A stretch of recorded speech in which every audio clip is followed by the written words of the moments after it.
Sani cari veneti, come io mi sto bene. E allora, siamo arrivati in un altro di Desoba, sto qua il di Desoba, e cominciamo a parlare un'altra volta delle famiglie venete. Questa famiglia qua si chiama la famiglia Galo, proprio così, ho anche un scolare che si chiama Galo. Strucou a ti, caro. Então, pessoal, hoje, quinta-feira, mais um dia de quinta-feira, a gente vai falar sobre outra família veneta, a família Galo, ok? Essa família aqui, ela tem bastante história, uma história até bem antiga, e eu achei, né, nas minhas pesquisas, que a origem predominante do sobrenome Galo, e existe aí Galo com dois L's e também Galo com um L só. A origem aí predominante do sobrenome Galo, ela deve ser, digamos, voltada para o conceito geográfico, né? Deve ser considerada geográfica. Então ela se refere principalmente à região da Gália, ok? A região da Gália na França. E eu coloco aí a região para vocês na tela. Essa aqui é a região da Gália na França. Então é uma região muito conhecida, principalmente por conta da sua alta influência celta, né? Basicamente foram celtas que engendraram essa região aí, que deram vida para essa região. Então os romanos, naquela época, lá no tempo do Império Romano, eles se referiam aos gauleses, né, como galos. Portanto, essa denominação galos do latim, que era uma referência aos gauleses, ela começou a ser cada vez mais famosa e começou a também dar nomes para as pessoas, principalmente pessoas que tinham uma ligação com essa origem celta. Então, provavelmente, o meu aluno, como eu falei para vocês aí no início em Vêneto, que eu tenho um aluno que o sobrenome dele é Galo, e foi ele que pediu lá, que comentou, fez os comentários no vídeo lá do YouTube para falar sobre a família dele, muito provavelmente esse sobrenome dele e de outras pessoas com o mesmo sobrenome, vem dessa origem celta. Os vênetos não é novidade para quem estuda história vêneta. Os vênetos têm sim uma influência bem forte do tempo, né, do período da expansão celta. Não que os vênetos tenham vindo dos celtas, né? Os vênetos, eles são um povo muito antigo, chegaram na Península Itálica por volta do ano 1000 a.C.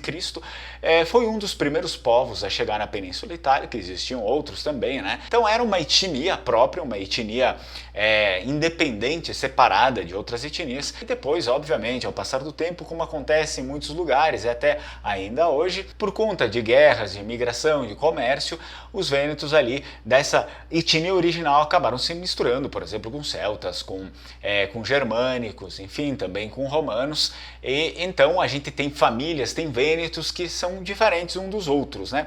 Obviamente, uma coisa nos une, que é o que? A nossa língua hoje em dia, né? Hoje em dia o que nos une é a nossa língua, o nosso amor pela terra vêneta, pela história vêneta, pela bandeira vêneta, enfim, muitas outras coisas, e também a nossa base genética, que é uma base genética venética, uma base genética vêneta, mas somado a isso tivemos outras influências genéticas, e isso diferencia de família para família, de região para região, bem dizer, né? Lá no Vêneto, alguns têm influência lá, dependendo da região, regiões que têm influência vêneta, germânica, influência vêneta, celta, e algumas regiões que têm uma influência um pouco mais vêneta e romana.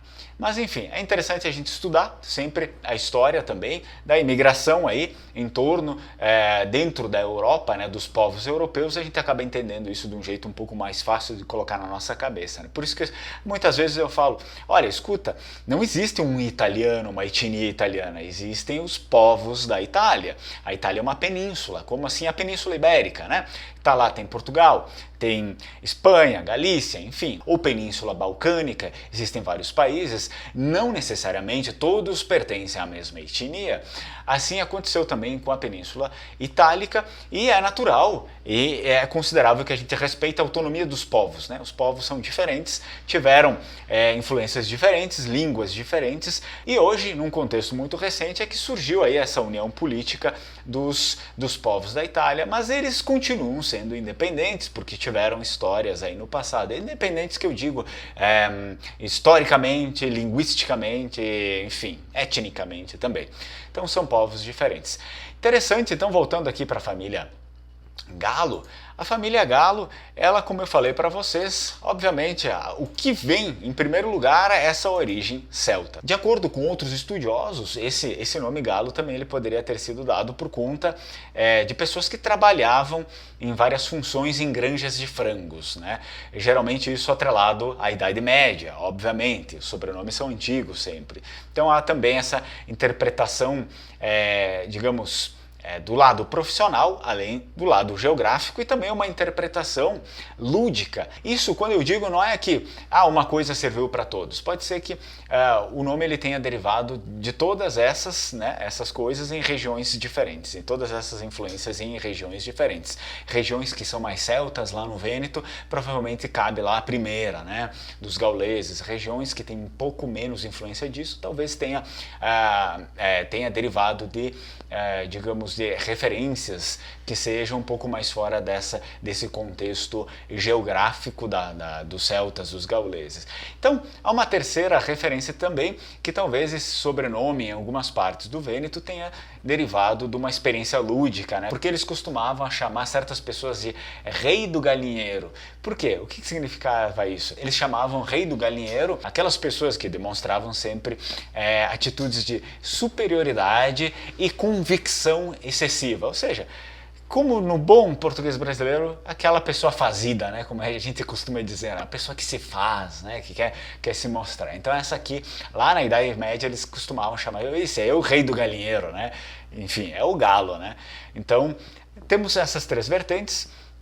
Minha opinião, ok? Aí cada um precisa se aprofundar mais. Eu acredito que a primeira delas, ligada aos celtas, são para aquelas regiões que estão mais ao norte do Vêneto, regiões que têm mais proximidade com a Gália Cisalpina, e aí depois a gente pode ter algumas outras regiões que não tenham tanta proximidade e que os sobrenomes talvez derivaram de outras referências. Mas óbvio que acontecem também migrações ali dentro do território do Vêneto, aconteceram como acontecem até hoje, isso nunca foi novidade. Alguém que nasceu lá em Belluno vai para Verona, alguém que nasceu em Verona vai para Vicenza e assim por diante, tá? Então é meio, eu até diria um pouco impossível da gente rastrear com 100% de certeza essas coisas, quem derivou do que, né? Ademais, nós temos uma outra referência aí, que na verdade ele vai um pouco mais do que uma referência, é um fato.